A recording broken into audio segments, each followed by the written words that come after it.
하나님께서 우리에게 주시는 말씀은 고린도전서 13장 1절에서 3절의 말씀입니다. 제가 보는 성경으로 신약 279쪽입니다.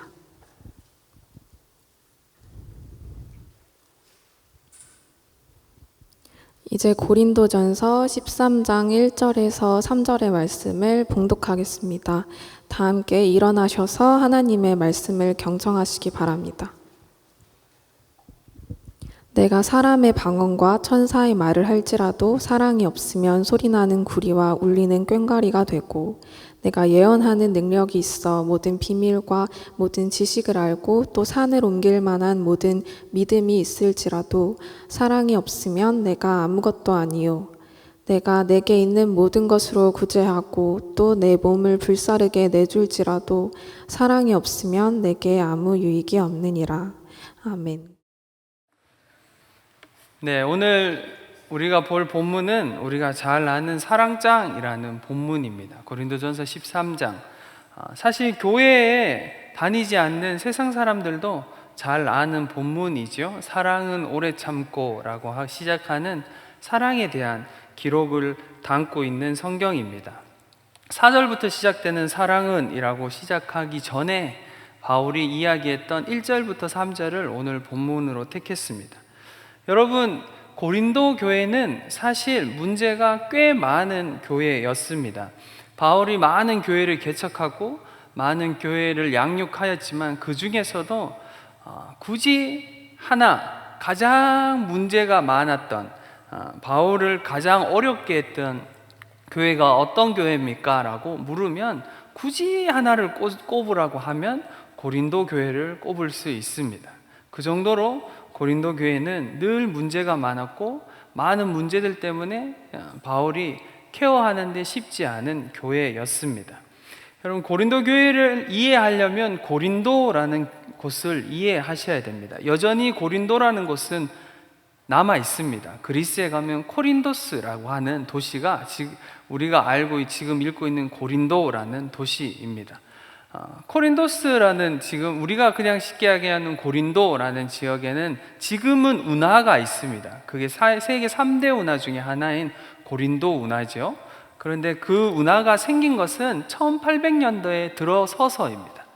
그러니까 그 운하가 생기기 전에는 이탈리아 반도와 그리스 쪽에서, 로마 쪽에서 오는 물류가 아시아로 건너가려면 고린도를 거쳐서 가는 게 훨씬 좋았습니다. 왜냐하면 고린도라는 도시 딱 자체가 에게해를 지나면 바로 터키거든요. 터키, 아시아로 넘어가는 길목에 있는 것이 고린도라는 도시였습니다. 그러니까 유럽에 있는 물류가 건너가려면 고린도로 건너가는 게 아주 효율적인 방법이었습니다. 6.3km 정도 되는 육지만 건너면 배가 700km 이상 돌아가야 되는 길을 한 번에 건너갈 수 있었기 때문입니다. 운하가 생기기 전에는 사람들이 어떻게 했냐면 노예들이 배를 끌어올려서, 육지로 끌어올려서 마차나 기구에 태워가지고 끌어서 6.3km를 건너가서 다시 바다에 얹어놓는 일들을 했던 곳이 고린도라는 도시입니다. 그러니까 여러분, 지금도 그렇지만 고대 사회에서 그렇게 많은 물류가 오고 가는 도시에서 뭐만 하면 돈이 벌릴까요? 통행료만 받아도 도시에 재정이 흘러 넘칩니다. 그리고 수많은 사람들이 오고 가는 것이죠. 로마 시대 때, 특별히 우리가 아는 팍스 로마라고 하는 평화의 로마 시대 때 세계의 많은 사람들, 아프리카, 아시아, 유럽의 많은 물류들이 오고 갈 때, 특히 로마라는 곳으로 가려면 고린도를 꼭 지나야 되기 때문에 그곳은 물류가 발달했고 상업이 발달한 도시였습니다. 여러분, 재정이 많아지면 도시에, 그리고 사람이 풍요로워지면 타락할 위험이 아주 높아지고 여유가 생기면 문제가 생길 가능성이 아주 높아지지요. 사람이란 그렇습니다. 고린도라는 도시 자체도 어쩔 수 없이 사람이 재정이 많아지고 여유가 생기다 보니 문제가 점점 더 많아졌습니다. 가장 쉽게 우리가 알 수 있는 것은 성적인 문란함입니다. 성적인 문란함이라는 것은 그냥 창기와 성적인 쾌락을 즐기는 것을 넘어서서 고대 사회의 성적인 문란함은 신전과 아주 밀접한 관계가 있습니다. 우상을 섬길 때 우상 신전에서 종교적인 행위를 할 때 성적인 행위를 했습니다. 그런 일들이 고린도라는 도시에는 아주 넘쳐났던 도시입니다. 그 도시에 바울이 가서 복음을 전했던 것입니다. 그 외에도 고린도전서 그리고 고린도후서를 살펴보면 교회 안에 들어와 있는 세상의 문화들, 그 당시 문화에서 타락한 문화들이 교회에 많이 침투했다라는 걸 알 수 있습니다. 당 짓는 문화, 네 편 내 편 가르는 문화가 고린도 교회의 첫 번째 문제였고, 그리고 금방 언급하였던 음란함이 교회까지 들어와 있었습니다.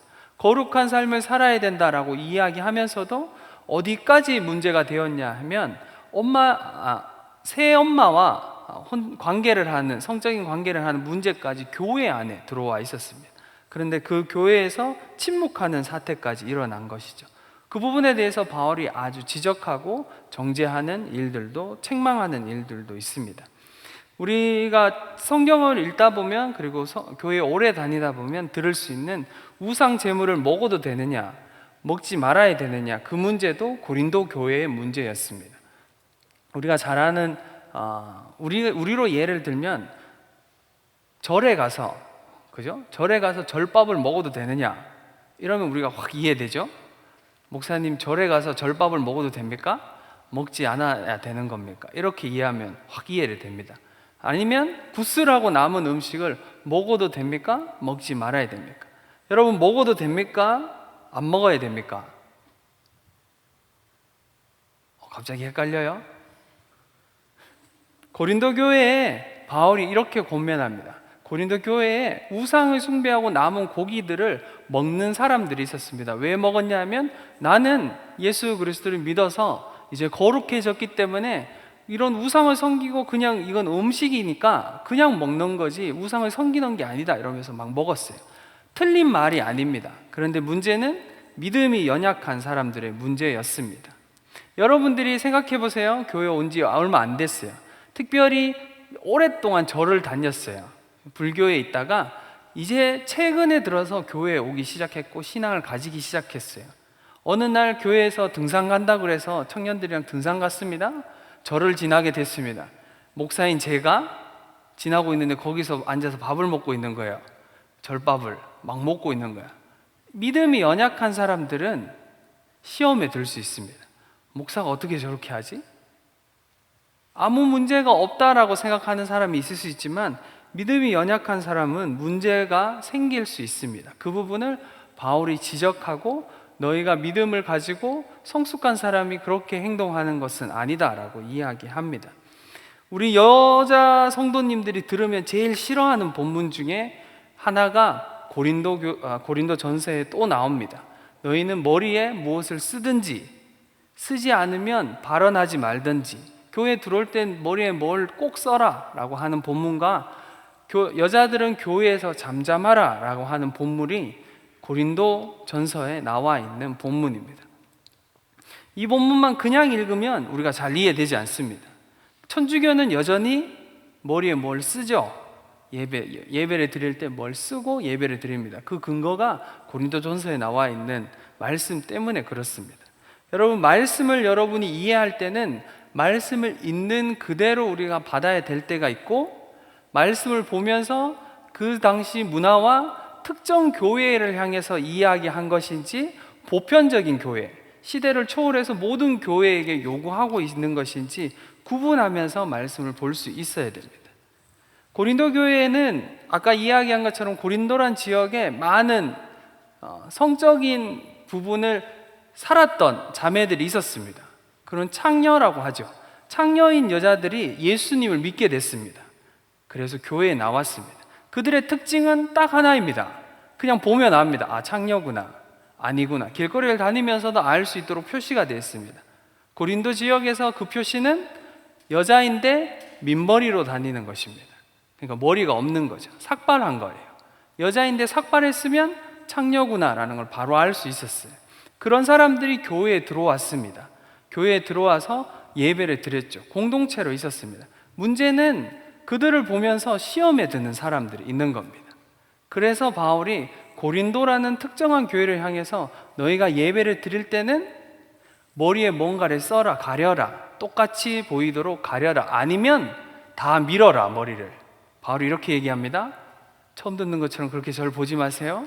네, 처음 바울이 너희가 다 밀든지 머리를, 아니면 머리에 다 같이 쓰든지 해라 라고 이야기한 것입니다. 그리고 무엇보다 고린도 교회에 가장 문제가 되는 문제는 영적인 문제였습니다. 영적으로 민감한 사람들이 많았습니다.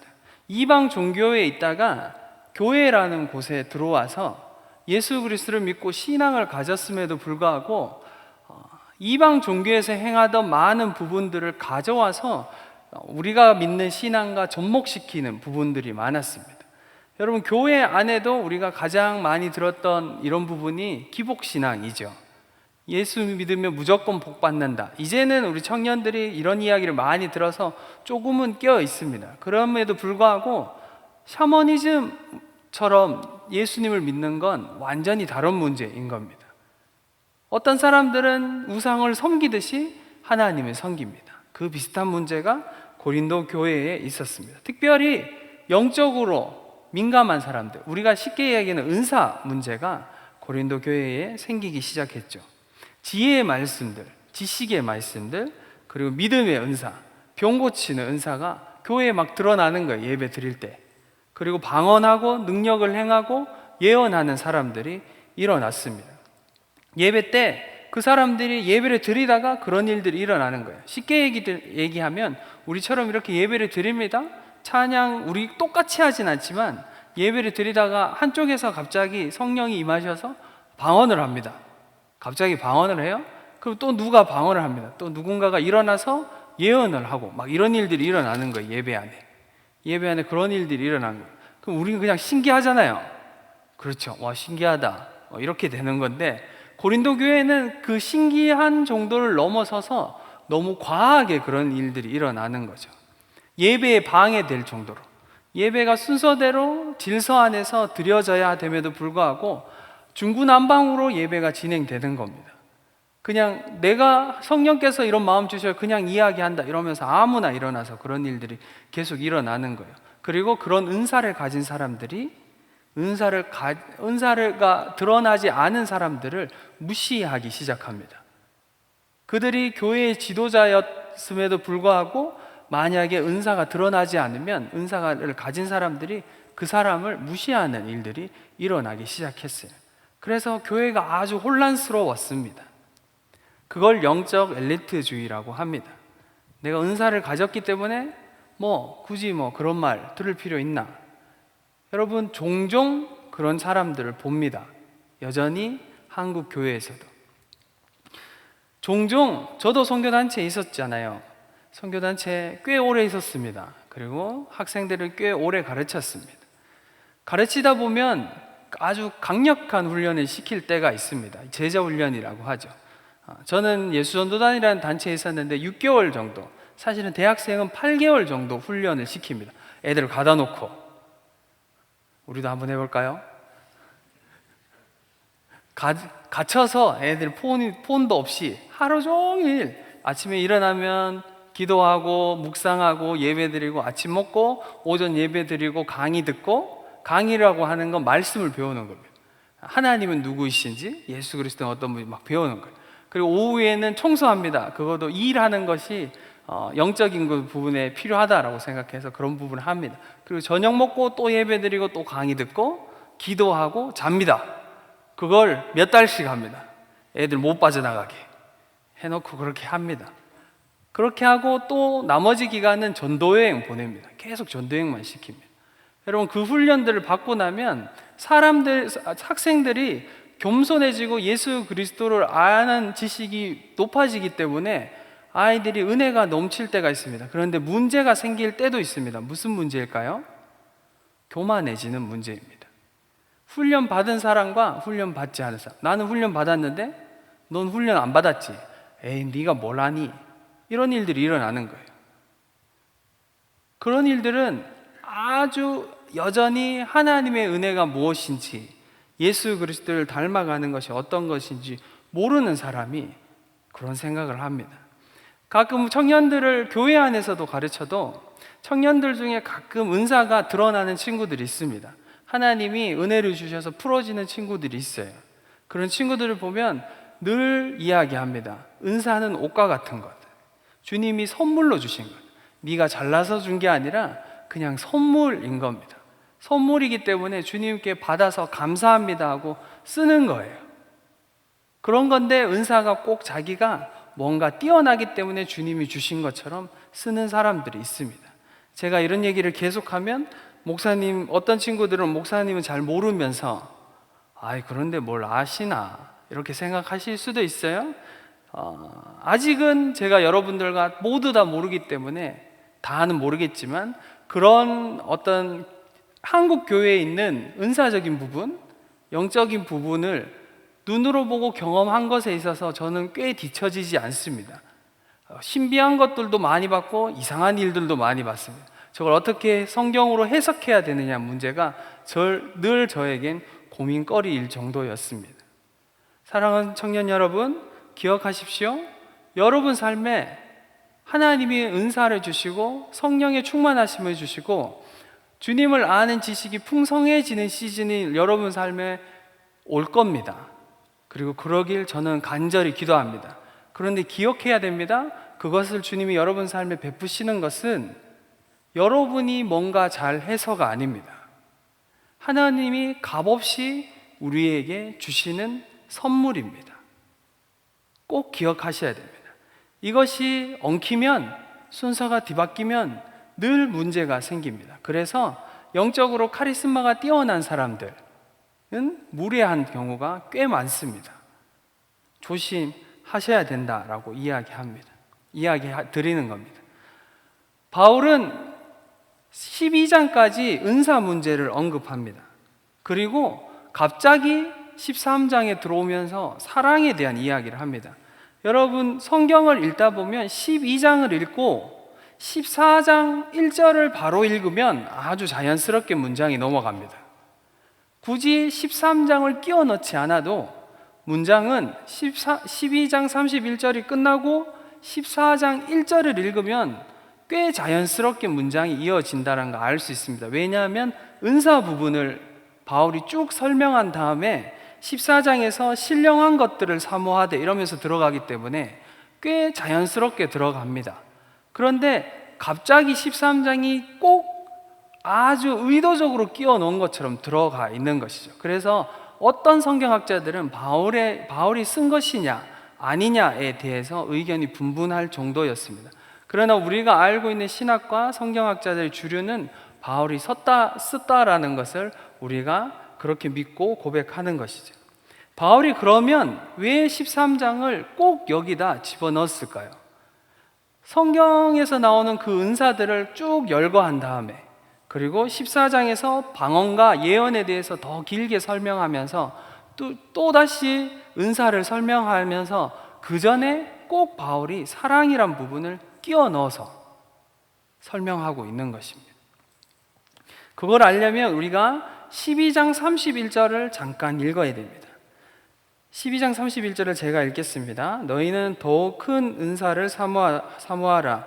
내가 또한 가장 좋은 길을 너희에게 보이리라. 여기서 가장 큰 은사를 사모하라라고, 더욱 큰 은사를 사모하라고 했을 때 어떤 사람들은 이것을 그러면 가장 큰 은사는 사랑이군요 이렇게 해석합니다. 그런데 그런 해석은 정확한 해석은 아닌 걸로 저는 보아집니다. 문맥상 더 정확히 이야기하면 더 좋은 길, 여기서 이야기는 가장 좋은 길이 사랑이라라고 해석하는 것이 더 정확한 해석입니다. 그리고 문맥에 더 자연스러운 해석으로 볼 수 있는 겁니다. 은사에 있어서 더 큰 은사라고 하는 건 방언 말고, 방언은 자기의 덕을 세우는 것이고 예언과 병고침과 지식의 은사와 지혜의 말씀과 이런 은사들은 사람의 덕을 세우는 거기 때문에, 그러니까 나를 향한 것이 아니라, 은사는 나를 향한 것이 아니라 다른 사람을 위해서 있는 거예요. 예언은 다른 사람을 세우기 위해서 있는 겁니다. 병고침은 다른 사람을 회복하기 위해서 있는 겁니다. 여러분, 믿는 사람들의 기도에 능력이 있습니다. 이럴 땐 아멘을 하셔야 됩니다. 믿는 사람의 기도에는 능력이 있습니다. 그래서 여러분, 아픈 사람이 있으면 서로를 위해서 기도할 줄 알아야 돼요. 예언이라는 건 미래의 일을 이야기하는 부분도 있습니다. 그러나 굳이 이야기하자면 포괄적인 의미에서 예언은 하나님이 말씀하신 걸 대언하는 것을 예언이라고 합니다. 그래서 바울이 14장 3절에서도 이렇게 이야기죠. 그러나 예언하는 자는 사람에게 하여 덕을 세우며 권면하며 위로하는 것이요. 무슨 말입니까? 사람에게 말하는 것인데 덕을 세우는 것이고, 그 사람에게 하나님의 마음으로, 하나님의 말씀으로 권면하는 것이고 위로하는 것이 예언이다, 이렇게 이야기하는 겁니다. 이해하시겠죠? 먼 이야기, 미래, 내일 너는 누굴 만날 거야, 이런 쓸데없는 이야기가 예언이 아니라는 이야기를 하는 거예요. 넌 누구와 결혼하게 될 거야, 이런 얘기하면 네네 이러고 그냥 지나가시면 돼요. 알겠죠? 예언이라는 건, 성경이 이야기하는 예언은 사람을 세우는 것이 예언입니다. 하나님의 마음을 가지고. 여러분, 모든 은사는 다른 사람을 세우기 위해 있고, 방언은 나의 덕을 세운다, 기도이기 때문에, 내가 하나님께 기도하는 것이기 때문에 나의 덕을 세우는 것입니다. 그런데 그 모든 것, 그 신령하고 좋은 것, 여러분이 가지고 있으면 너무 좋겠는 것, 그리고 또 은사를 사모하고 신령한 것들, 성령의 충만하심을 사모할 때 그 모든 것의 전제가 되는 것, 그것은 사랑이다라고 오늘 바울이 이야기하고 있는 것입니다. 바울은 이렇게 이야기합니다. 내가라고 시작합니다. 여러분, 너희가라고 시작하지 않고 13장 1절에서 내가 사람의 방언과 천사의 말, 둘 다 방언을 이야기하는 겁니다. 천사의 말을 할지라도 사랑이 없으면 아무 소용이 없다. 소리나는 꽹과리와 같다. 이건, 소리나는 꽹과리는 우상 숭배할 때 쓰는 겁니다. 다른 우상에서. 다른 우상을 숭배할 때 아무런 의미 없이 반복적으로 하는 말과 똑같다라고 이야기하는 거죠. 그리고 내가 예언하는 능력이 있고 모든 비밀과 모든 지식을 알고 산을 옮길 만한 믿음 있으면 너무 좋겠죠. 그런 믿음과 그런 능력과 그런 지식이 우리 안에 있으면 너무 좋겠어요. 여러분, 사모하셔야 됩니다. 제가 이야기하는 문맥을 잘 짚으셔야 됩니다. 그런 걸 무시하는 게 아니라 그걸 사모하셔야 됩니다. 그런데 그 모든 것에 사전이 되는 것, 근원이 되는 것, 근거가 되는 것이 무엇인지, 그것은 사랑이다라고 계속 이야기하는 것입니다. 사랑이 없으면 아무것도 아니다, 다 쓸데없는 것이다 라고 이야기하는 겁니다. 내가 내게 있는 모든 것으로 구제하고 또 내 몸을 불사르게 내어준다고 할지라도, 내 생명을 줄지라도, 누군가를 위해서 대신 생명을 줄지라도 그 안에 사랑으로 하지 않으면 그것은 아무 소용이 없다라고 이야기하는 것입니다. 여러분, 이 사랑, 바울이 지금 이야기하고 있는 이 사랑, 그러면 여기서 이야기하는 사랑이 무엇인지 우리는 좀 더 깊이 있게 살펴야 됩니다. 그리고 이 사랑이 무엇인지 알고 그 사랑 안에 우리가 머물러야 우리의 신앙이 바로 성장할 수 있는 것입니다. 제가 지금 하고 있는 설교는 3달 전에 제가 했던 복음에 대한 설교부터 시작해서, 그날 저는 사실은 약간 충격을 받았기 때문에 여러분이 복음을 잘 모르고 있구나라는 것에 대해서 약간 충격을 받았기 때문에 복음으로부터 시작해서 예수 그리스도를 믿는 것이 무엇인지, 우리가 생명 얻는 것이 무엇이고 회복되어야 된다라고 이야기했고, 그 안에 부활의 신앙을 가져야 된다라고까지 제가 이야기했습니다. 우리가 신앙이라는 것이 출발할 때 오늘은 사랑이 근거가 되지 않으면 우리의 신앙이 바로 서지 못한다라는 걸 제가 지금 이야기하고 있는 거예요. 그리고 다음 달에는 예고합니다. 성화에 대해서 이야기할 거예요. 그 다음에 성화가 나오는 것입니다.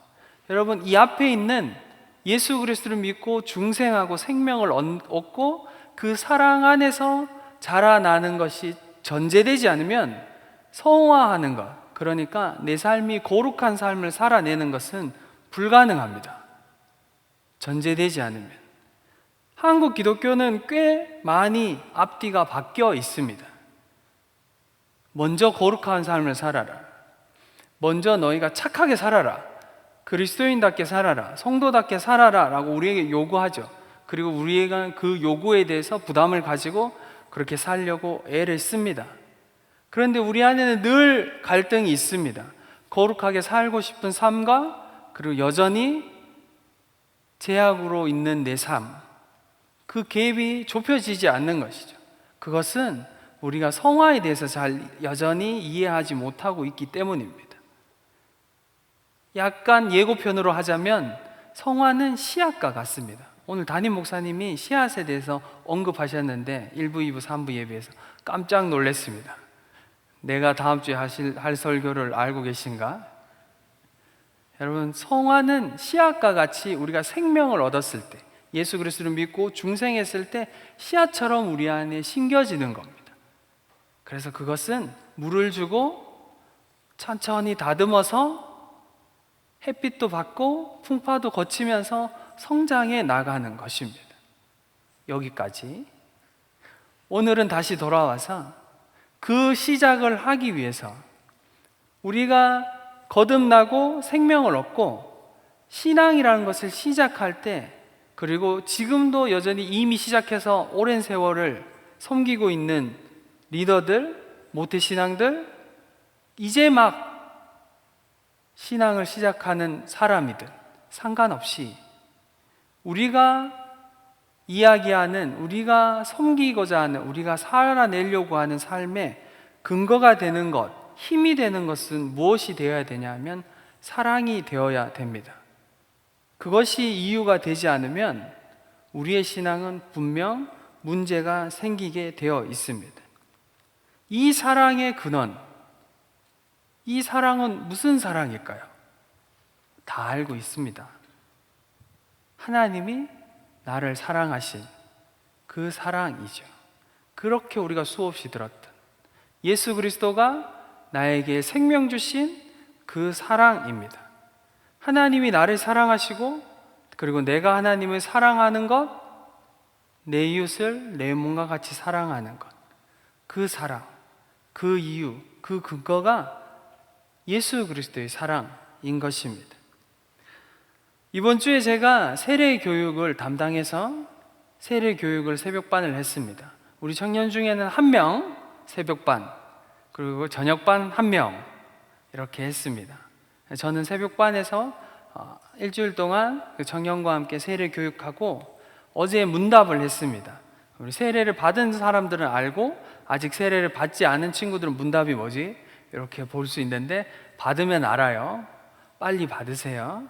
좋은 말로 할 때. 네. 문답을 하는데, 문답은 제가 하는 게 아니라 담임 목사님이 하시거든요. 담임 목사님이 이제 세례 받는 사람에게 질문합니다. 우리 교회 문답은 꽤 여러분들의 단어로 빡셉니다.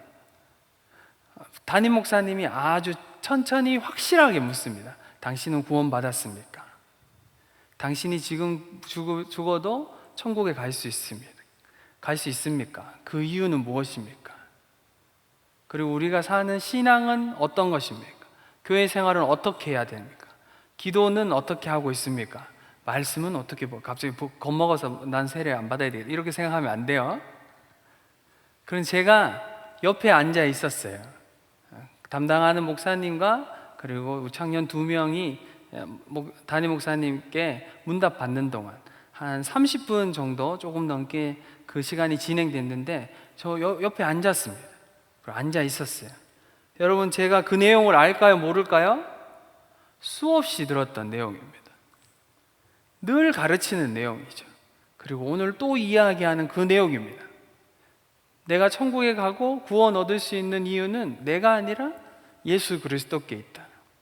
예수 그리스도가 나를 사랑하셔서 생명 주신 것이, 그것이 우리가 믿는 신앙이다라고 이야기하시는데, 그 평범한 어쩜, 그리고 그렇게 많이 들었던 이야기를 듣고 앉아 있는데 제 안에 은혜가 임하는 겁니다.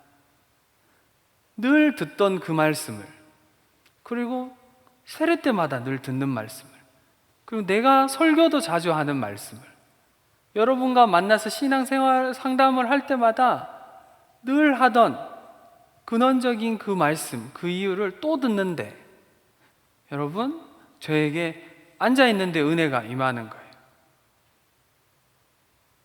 하나님이 나를 사랑하시지, 나를 위해 생명 주셨지, 그 생명으로 나는 또 오늘 하루를 살아가고 있구나. 설교를 어제 밤에 정리하는데 정리가 잘 안 됐어요. 왜 안 될까요? 제 안에 은혜가 계속 임하는 거예요.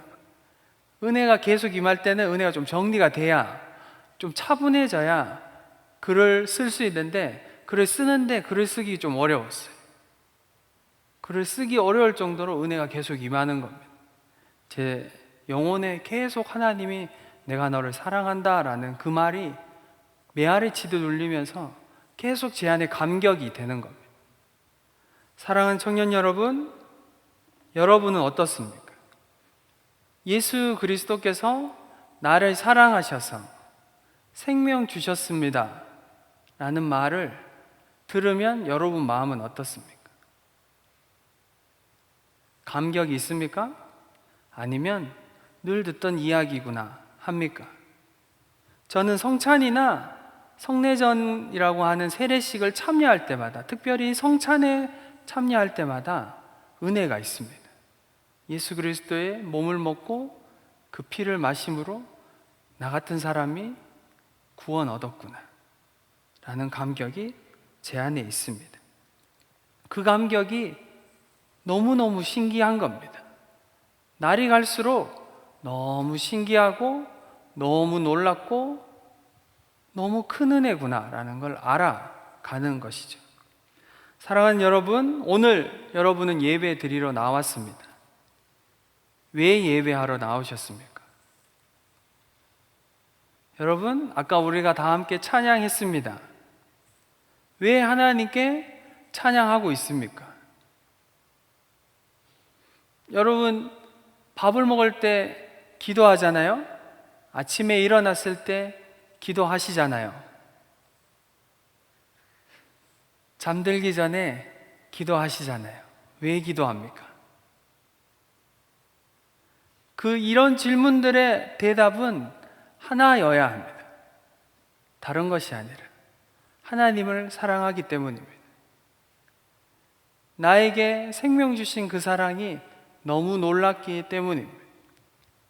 우리가 예배 드리는 이유도, 내가 섬기는 이유도, 내가 하는 모든 삶의 행위와 하나님을 향한 모든 것은 하나님을 사랑하기 때문에, 그것이 동기가 되어지지 않으면 우리의 신앙은 바로 세워갈 수 없습니다. 사랑하는 리더 여러분, 임원 여러분, 여러분 섬김의 자리를 왜 감당하고 있습니까? 목사님이 시켰잖아요. 팀장이 하자고 했는데요. 맞아요. 우리를 통해서 여러분을 불렀죠. 그런데 여러분, 근본적인 여러분의 이유는 하나님을 사랑하기 때문에 섬김의 자리를 감당하셔야 됩니다. 예배 드리는 이유가 누구 때문에, 찬양하는 이유가 다른 이유 때문에.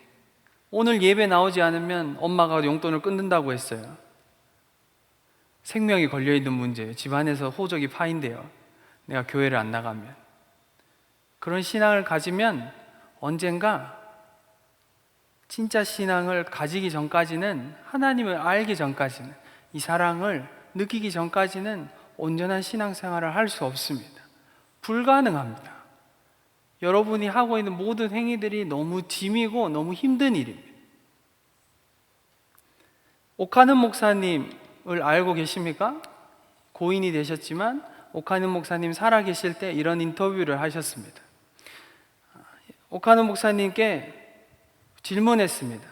꽤 나이가 드시고 이제 거의 사역을 마무리하실 때쯤이었습니다. 그래도 우리나라에서 교단을 초월해서, 합동측 목사님이거든요. 교단을 초월해서 가장 존경받는 목사님 중에 한 분이십니다. 그리고 목회로 보면 뭐 큰 목회, 작은 목회 굳이 얘기하긴 어렵지만 어쨌든 많은 사람들을 목회했던 목사님이십니다. 그 목사님께 질문했습니다. 뭐라고 질문했냐면, 목사님은 목회하시면서 가장 행복했을 때가 언제입니까? 어떤 때 가장 행복하십니까? 이렇게 질문했어요. 그렇게 질문한 의도는 뭘까요? 뭔가 이렇게 막 성도들이 늘어나고 목사님 사랑해요 누군가 이야기해주고, 그렇죠? 막 뭔가 자기가 와 이렇게 사역할 수 있구나 뭐 이런 것들을 질문한 것 같아요, 질문자의 의도는. 그런데 옥하는 목사님이 이렇게 대답합니다. 나 같은 죄인이 구원을 받았다는 사실이 가장 감사합니다. 토시 하나 안 틀리고 이렇게 대답하셨습니다. 나 같은 죄인이 구원받았다는 사실이 가장 감사합니다. 질문의 의도는 그게 아닌데, 언제 가장 행복하세요? 라고 질문했던 건 이제 목회 생활에서 어떤 게 뭔가 사람이 변하고 막 이런 것에 대해서 질문했는데, 목사님에게 있어서 가장 행복한 건 내가 사역하고 있는 어떤 사역적인 변화나 사람들이 나를 알아주는 것이나 뭔가 내 삶에 놀라운 일이 일어나는 거나 이런 것은 자기에게 진정한 행복을 주지 않는다는 것을 옥 목사님은 정확히 알고 계셨습니다. 그래서 이렇게 이야기하는 겁니다. 내가 가장 행복할 땐 나 같은 사람도 하나님 사랑하셔서 구원하셨구나. 여러분, 신앙은 이것을 깨달아가는 것이 신앙입니다. 나를 사랑하신 하나님의 그 사랑을 깨달아가는 것이 신앙입니다. 여러분, 너무 큰 것은 너무 크기 때문에 우리가 느끼지 못할 때가 많습니다. 어떤 사람은 얘기하면 지구가 돌아가는 소리가 크다고, 그런데 우리는 못 듣는다고. 우리는 볼 수 있는 것이 한정적입니다. 가시광선밖에 못 보죠. 자외선도 있고 적외선도 있고 감마선도 있고 여전히 많은 것들이 있음에도 불구하고 우리는 볼 수 있는 것이 한정적입니다. 그와 마찬가지입니다. 하나님의 은혜와 하나님의 사랑은 너무 크기 때문에, 하나님 그분 자체가 너무 크신 분이기 때문에 그분을 알아가고 그분이 우리에게 주신 생명과 사랑이 어떤 것인지 조금씩 더 깨달아가는 것, 그것이 얼마나 크고 놀라운 것인지, 그것이 신앙 생활입니다. 말씀을 맺겠습니다. 사랑하는 여러분, 여러분은 언제 가장 행복하십니까? 여러분은 언제 가장 감격하십니까? 여러분은 언제 내가 살아있음을 느낍니까? 이 질문의 대답이 다른 것이 아니라 하나님이 나를 사랑하신 것을 알았을 때, 하나님이 나를 사랑하신다는 말을 들었을 때, 그것을 깨달아질 때 가장 행복합니다 라고 대답하는 저와 여러분 되길 바랍니다. 우리 삶에 매일매일 하나님의 그 사랑을 깨달아가고 그 사랑 안에 우리가 이 일주일도 주님과 동행하며 그 사랑 안에 머무는 우리 모두가 되기를 바랍니다.